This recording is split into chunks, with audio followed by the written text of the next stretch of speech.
How to not fail a thru hike. Hi, my name is Julianne, also known as Roadrunner, and I thru hike the Appalachian Trail and I thru hike the Pacific Crest Trail. And today I want to talk about a few things that can help you in being a little bit more successful in completing a thru hike. Make sure that you do watch until the end because I'm going to give you the one thing that has really helped me personally in being able to complete my entire thru hike. I am going to start off this video with the typical things that most YouTubers or most people will give you as a recommendation.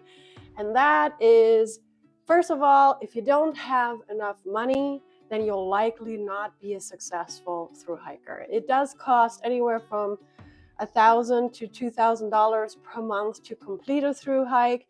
And so if you don't have the funds already in your account when you get started, the likelihood of you being able to achieve your goal is a lot less than if you do have the money in your account. Now, some people are able to make a trail happen with less than $1,000 a month, and also some people do take on jobs while they are thru hiking to be able to afford their hike. So some people do work for stays at hostels, some people take some time off to make a little bit more money. All of that, of course, is something that you can do, but if you don't have the funds to initially start out with, it is going to be a little bit more problematic for you to actually be successful in thru hiking. The second thing that I'm going to say that is usually recommended by a lot of vloggers is that if you don't have enough time, then you'll likely not be thru hiking. Meaning, if you didn't give yourself anywhere from 5 to 8 months to be able to thru hike, then you are going to constantly be pressed by the time pressure that you put upon yourself, and therefore increasing the chance to have injuries, increasing the chance to not be morally motivated anymore. So if you didn't allow yourself the right amount of time to be able to accomplish a thru hike, then you are setting yourself up to be likely to fail a thru hike. I'm not saying that if you give yourself 3 months and that's the goal, that you're not able to achieve it, but it is going to increase for you to have that pressure, meaning you'll likely have other things that will happen during that 3-month pressure, and the chance for you to not thru hike is a lot larger. The third thing that I'm going to tell you that will likely impact your hike is to hike outside of your comfort zone. Now, that can be a bunch of different things. That can be hiking more miles than you're physically comfortable with, hiking in temperatures that just don't work for you, whether it's too cold, too hot, too rainy, too snowy, too dry. I mean, there's so many things that really can impact your comfort zone.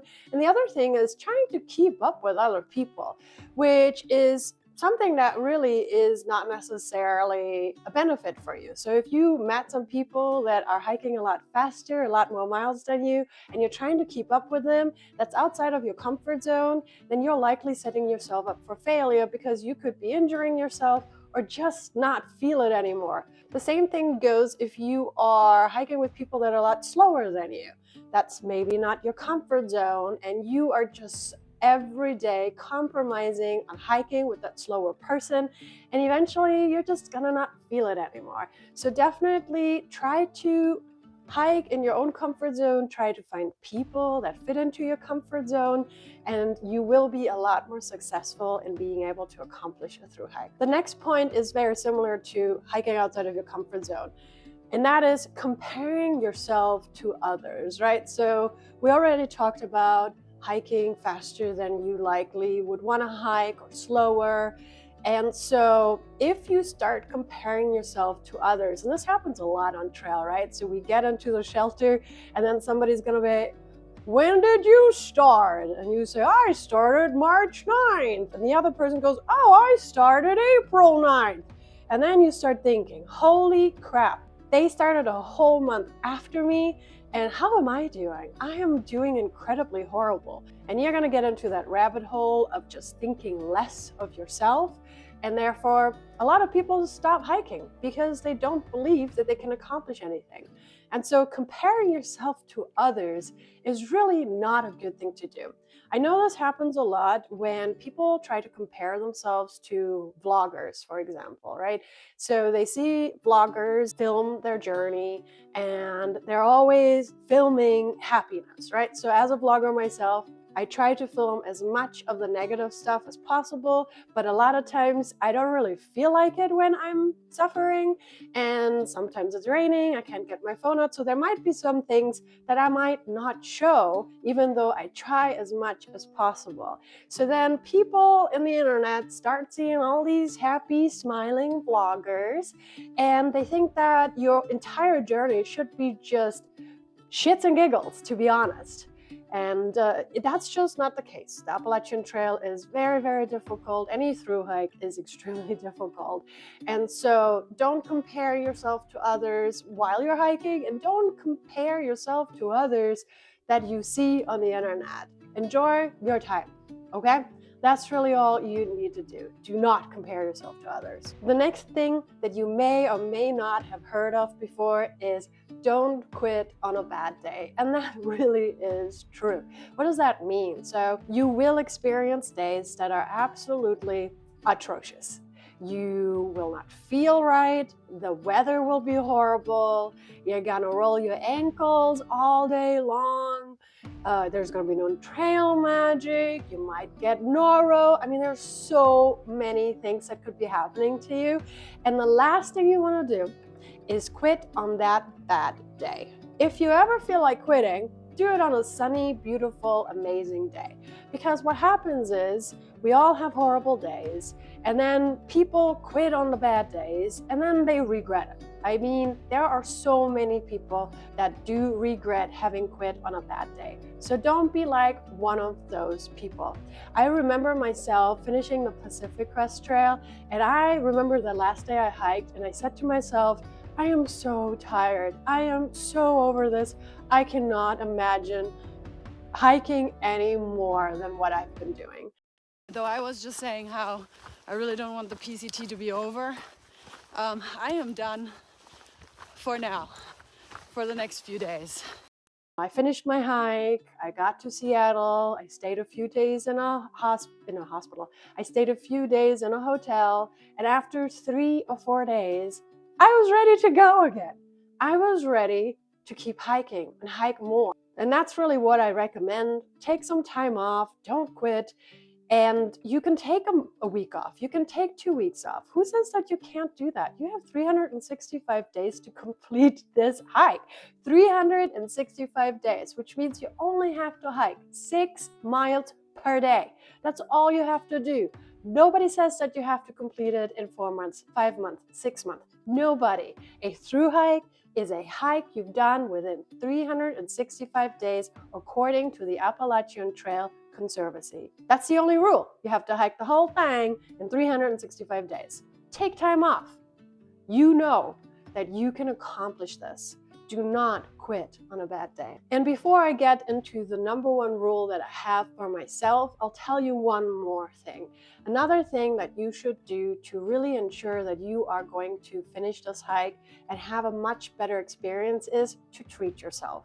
I've come across hikers who are so gung-ho on not spending any money on any hotels, to not go to that deli down the street, to not have that extra experience. And honestly, that is not fun for me.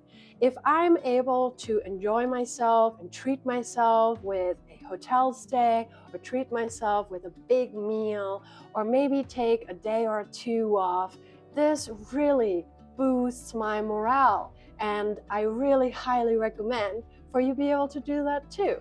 You should treat yourself. This is your journey. Do not just suffer. You're gonna suffer enough on trail. So why not treat yourself and give yourself something that makes you happy? And I did tell you that I have one rule or one thing that's really helped me personally be successful in a thru hike. And that is, I do not ever look at how many miles I have left. And that is a big mistake a lot of hikers do. In fact, I realized that this was such a big mistake that I did not bring the Appalachian book that they have, right? There's a guidebook, and the problem with that guidebook, while it has a lot of amazing information, it also shows you what mile marker you are on, as well as how many miles you have left for the entire trail. For me, that would feel very overwhelming. For me, that would be a real big way to lower my morale. And so I never look ever at how many miles I have left. Now, do I sometimes hike 1,800 miles and go and know math and know that I have about 500 miles left? Yeah, I mean, that's like how the brain works, you know? However, I don't lay in my tent in the middle of the night and go, wow, I still have 1,578.6 miles left. And I just highly recommend to not look at it that way. The saying, take each day one at a time, really applies to through hiking. Do not think 2-3 months ahead. Do not book your airplane ticket. Do not do that. Take one day at a time. You can plan out a few days ahead, of course, and that is what I would do. I would plan about 1 or 2 town stops ahead, but I never looked beyond it because it overwhelmed me if I looked past 2 town stops. It made me just be like, well, I don't know what it's gonna be like in those few days. I don't know if the weather's gonna change. I don't know how I'm gonna feel. I don't know how my body is going to be. So I really just took one day or a few days at a time. And that has really helped me personally be a successful through hiker. So I hope this helped. I hope this helped you kind of put your mind into a different perspective, because I think that's really important. I really don't think that the physical capabilities are the most important thing about being a through hiker.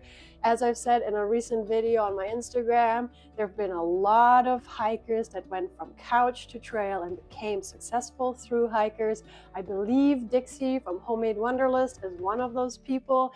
And so physical capabilities, I mean, obviously you need to be decently healthy and, but really all you'd have to do is hike 6 miles per day. And that is the only mindset that you really have to have for yourself. So I'm so excited for the 2026 season, and I hope that you guys are looking forward to it. If you have any questions, contact me at HikingDancer@gmail.com. I also offer shakedown hikes, guided hikes, as well as phone consultations. So check it out. Y'all see me soon. Bye.